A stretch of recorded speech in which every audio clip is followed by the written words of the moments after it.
bien-aimés, bien qu'à Marseille nous soyons cernés de béton, du moins dans notre premier arrondissement, et qu'il soit vraiment très difficile de trouver ne serait-ce qu'un tout petit carré de verdure pour réparer nos esprits et nos corps, je vous demande ce matin d'avoir la gentillesse de bien vouloir avec moi fermer vos yeux de chair et de vous jeter par l'imaginaire dans la belle campagne galiléenne, plus verte qu'elle vous ne trouverez pas, où Jésus, qui a toujours bon goût puisqu'il est Dieu, a passé les 3/4 de sa vie. Ah, mes frères, que la campagne est profitable. J'espère tout de même que de temps en temps vous sortez de Marseille et que vous allez retrouver des forces neuves par la simple vision d'un bosquet verdoyant et pourquoi pas d'un beau troupeau de brebis accompagné de son berger et d'un beau chien aussi, courant dans tous les sens sous les sifflements de son maître pour que les brebis ne se perdent pas. Et tant mieux si votre voiture est arrêtée par ce spectacle.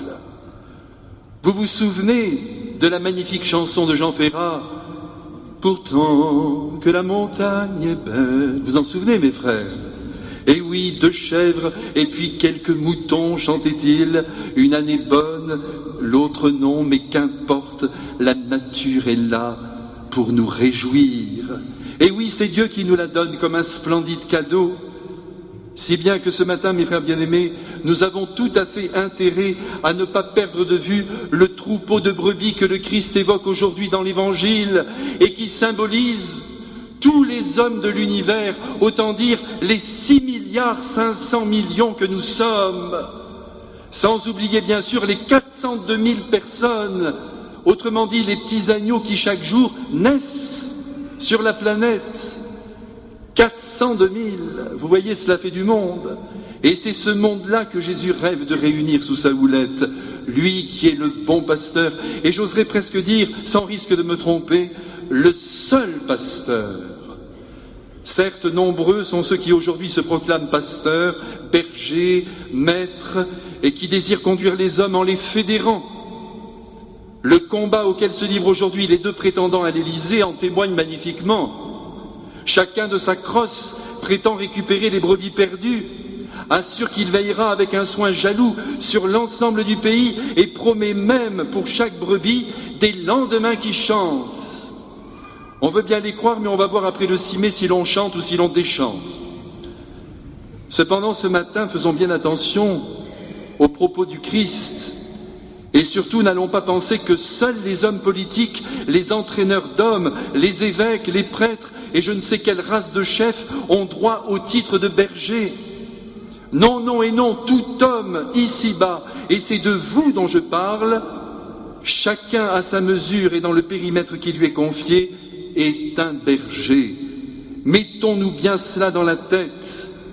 Si vous êtes marié, vous êtes le berger de votre femme. Et la femme est la bergère de son mari. Si vous avez des enfants, 1 ou 10, pour le coup, vous avez des agneaux à faire paître. Et si vous êtes grands-parents, même scénario, vous vous devez à vos enfants et petits-enfants.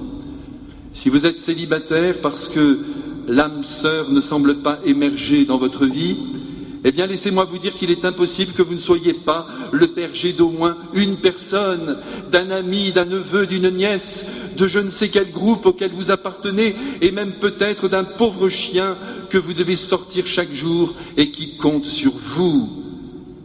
Et puis en rappelant cette vérité, je n'oublie pas le mot merveilleux du grand rabbin Alexandre Safran, l'une des plus belles figures du judaïsme contemporain. Chacun, dit-il, est responsable du monde entier. Et c'est pourquoi je le redis avec beaucoup de conviction, chacun se doit de veiller sur son frère. Mais évidemment, en prononçant ces mots, chacun se doit de veiller sur son frère, je suis bien en dessous de la barre que notre Seigneur place très haut quand il s'exprime sur l'amour fraternel qui doit présider à nos relations. Que les choses soient donc bien en place dans nos esprits. Le berger, le bon berger, donne sa vie pour ses brebis. Ce n'est pas qu'il s'en occupe seulement, même avec soin. Il donne sa vie. Et donner sa vie, mes frères bien-aimés, vous voyez bien ce que cela veut dire. Donner sa vie, c'est la perdre. ou du moins s'exposer à la perdre pour que l'autre soit heureux et avance dans sa propre existence. Je suis sûr que toutes les mères de famille et tous les pères de famille d'ailleurs, dignes de ce nom, comprennent parfaitement cette parole du Christ. Le bon berger donne sa vie pour ses brebis. En la transposant, cela devient le bon père, la bonne mère donne sa vie pour ses enfants. Dans la vie quotidienne, votre petit a besoin de vous. Tout de suite, vous courez et devant le drame, vous êtes au rendez-vous de l'effort et du don.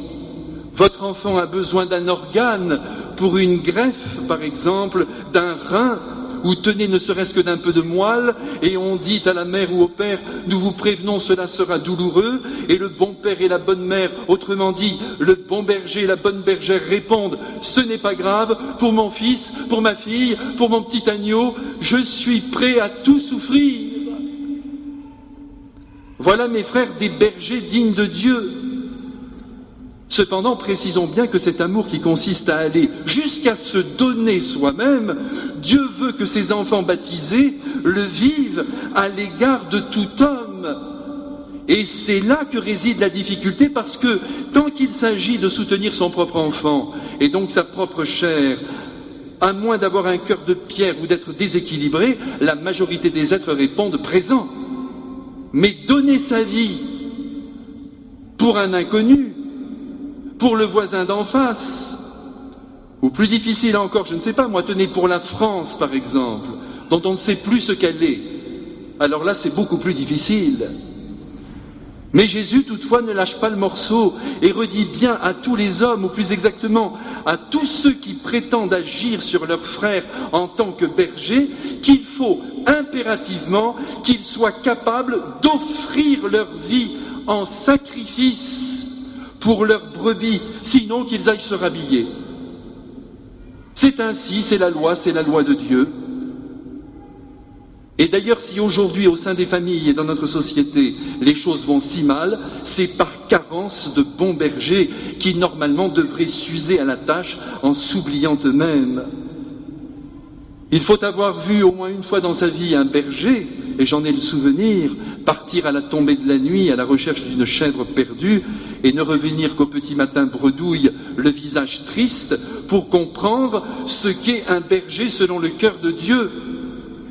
Se donner, mes frères bien-aimés, mais tout est là. Et si de plus aujourd'hui, notamment en matière d'amour, la plupart des êtres échouent, et ne croyez pas que je suis pessimiste, je suis simplement réaliste. C'est parce que la plupart ne sait plus qu'aimer signifie égal se donner. Tout le monde a tendance à croire que l'amour consiste à recevoir. Oh, comme je suis bien avec lui, oh, comme je suis bien avec elle, oh, si vous saviez comme il me gâte, il ne pense qu'à moi, je suis vraiment sa princesse, et tous mes caprices, il les écoute et il cherche à les combler. Fais gaffe, ma fille, je te préviens, ou toi, mon garçon, si tu cherches uniquement ton plaisir, ta jouissance, ton petit bien-être, cela risque de ne pas durer tout simplement parce que tu t'opposes à la loi interne de l'amour qui, comme le disait de toute son intelligence saint Thomas d'Aquin, n'est pas une main. L'amour ne prend pas. Ou si vous préférez cette formule plus prosaïque, l'amour c'est l'ouverture, ce n'est pas la couverture. Et de surcroît, ce qui est merveilleux dans cette affaire et qui est tout à fait paradoxal, c'est qu'en principe, à moins de fréquenter des êtres stupides ou immatures, plus vous donnez, et plus vous recevez en retour. Si ce matin, en quittant cette église, après avoir une fois encore, mais mesurez-le, reçu le Christ qui se donne en sacrifice perpétuel pour nourrir vos âmes, vous pouviez vous dire en renouvelant votre pensée, votre cœur, désormais, je veux être un bon berger pour ma femme, pour mon mari, pour mes enfants, pour mon entourage, pour la France, pour l'inconnu, vous auriez fait avec moi un pas considérable dans la compréhension de la sagesse de notre Seigneur Jésus-Christ. L'amour est don. Voilà ce que nous devons vraiment intégrer en nous, et c'est donc en se donnant aux autres que nous allons rejoindre les sommets de l'amour comblant. Tout ce que l'on garde pour soi est perdu. Tout ce que l'on partage est gagné. Et en vous disant cela, je pense à un personnage sorti d'un livre de l'écrivain irlandais Joyce. Il s'agit d'un père de famille qui, prenant à part son fils sur le pas de la porte de leur maison, lui fit cette simple demande. « Dis donc, montre-moi quelque chose qui t'appartient. » Et son fils de répondre illico en regardant un troupeau de moutons qui broutait là devant eux. « Eh bien voilà, papa, dit-il, ce troupeau qui est là, il est à moi. » Mais le père lui répondit, « Tu te trompes, car ce troupeau demain, on pourrait bien te le voler, et alors tu ne le posséderais plus. Écoute-moi bien, mon fils, conclut-il, la seule chose que tu possèdes, c'est ce que tu donnes. Personne ne te le reprendra. » Et oui, mes frères, un acte bon, un acte généreux, un acte d'amour n'est jamais perdu.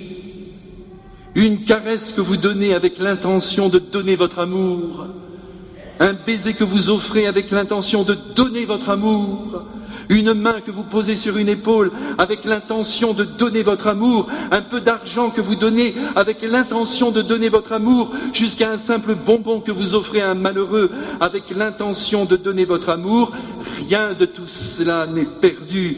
Ces actes deviennent un trésor enfoncé dans votre cœur à jamais et dans le cœur de celui que vous avez comblé. Donnez, donnez mes frères, et aidez-moi à donner moi aussi, pauvre prêtre que je suis. Et au-delà de notre argent, donnons par-dessus tout de l'amour, en veux-tu, en voilà. Oui, soyons des bergers dignes de Dieu, des gaspilleurs d'amour, des dilapideurs de bonté. Mettons à sac notre capacité d'amour. Un jour, immobilisés par la mort dans un cercueil étroit, nous ne pourrons plus ne serait-ce que déplier notre main pour l'offrir à un être qui en aurait eu besoin. Mes frères, tant que nous sommes vivants, faisons de notre vie un don continu.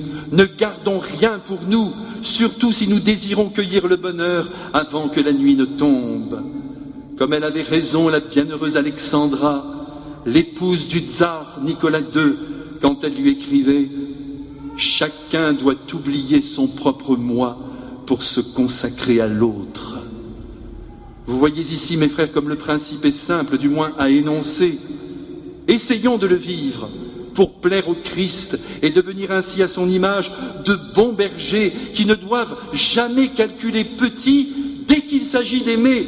D'autant plus que le Christ lui-même dans cet évangile nous révèle le but démesuré qu'il poursuit. Écoutez-le maintenant, mes frères. J'ai encore d'autres brebis qui ne sont pas de cette bergerie. Celles-là aussi, il faut que je les conduise. Là, mes frères, nous voyons bien que Jésus ne s'en tient pas à la communauté des disciples, à tous ceux qui ont déjà rejoint la Sainte Église par la réception du baptême. Non, ici, le Christ voit très grand. Et oui, il a la prétention de réunir en un seul bercail pas moins que les 6,5 milliards d'hommes qui peuplent la terre.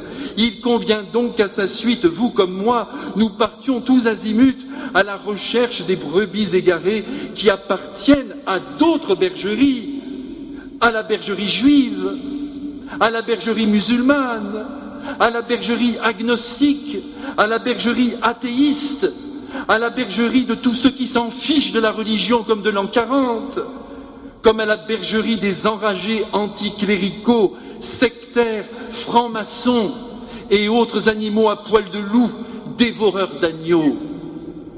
Oui, il faut aller avec courage et enthousiasme à la recherche de l'homme perdu, car il s'agit bien d'hommes perdus, car plus les hommes sont hostiles au Christ, plus ils sont perdus. Et en allant les chercher, nous n'avons pas à trembler, car comme vous venez de l'entendre de la bouche même de Jésus dans son discours, qu'il poursuit avec un aplomb incroyable, il emploie le temps du futur proche pour nous dire que ces brebis rebelles écouteront sa voix. Il y aura un seul troupeau, un seul pasteur. On croit rêver, mais c'est la vérité. Le Christ vient de déplier sous nos yeux l'avenir. Nous sommes donc assurés qu'un temps viendra où le Christ réunira en son sein tous les hommes de la terre. Alors, mes frères bien-aimés, l'enseignement de ce jour est parfaitement clair, n'est-ce pas? Il tient en une seule idée, simple comme la vie, simple comme l'amour. Et la voici. Homme, dit le Christ, je t'en supplie, commence par être pour les tiens un bon berger. Aime en te donnant tout entier à ceux qui te sont proches.